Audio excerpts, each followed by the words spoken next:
her ser jeg nogle kæmpe store blade på en tobaksplante. Jeg har taget toppen, og selvom planten kun er 1,5 meter høj, så prøv lige at se det her. Når tobakken skifter i farven herude i spidsen af bladene, kan I se, den er lidt gul her i den nederste blad. Så tager man tobakken nedefra. I kan se, den har allerede begyndt her at sætte nye blade her. Så knækker man det nederste blad af, og hænger det ind til tørre fermentering. Og her kan I se, det her det er allerede også begyndt at skifte sådan lidt til den gule farve. Knækker man den bagved her, den er allerede næsten helt orange og god. Kan I se det? Prøv at se, hvor høj den er. Ja, den er altså 2 meter høj eller sådan noget.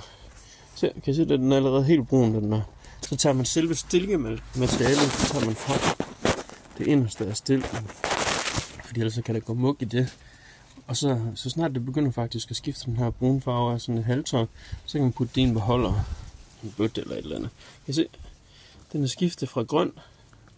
I kan se, de er meget grønne, dem der står tilbage her.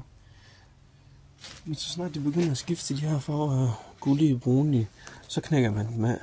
Man kan sætte en synål igennem stilken og hænge dem op i lidt tid, eller man kan hænge dem op med en tøjklæde. Man kan gøre alle mulige ting. Prøv lige at se her. 2 meter høj, masser af lyserøde blomster. Dem er jeg ude at høste nu her, de her lyserøde blomster. Og dem bliver ved med at sætte blomster. Og når frøkapslerne skifter, så de bliver lidt brune i farven. Ligesom for eksempel den her.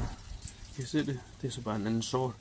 Den er blevet brun, og den er dækket af sådan en frøkapsel. Det grønne kan man tage af og tørre og bruge, og så har man stadigvæk det inderste af frøkapslen med masser af frø i. Ja, men så knækker man bare bladene af lige så stille. Tobaksplanten den vil blive ved med at vokse, indtil den bliver slået ihjel af frosten. Og det her, det står i sådan en halv drivhusagtigt. Og det har været en sjov oplevelse. Det er første gang, jeg prøver det. Ellers har jeg altid haft det udendørs. Og de vokser flot udendørs, og de vokser flot i potter. Der kan I se for eksempel, den her, den står sammen med lidt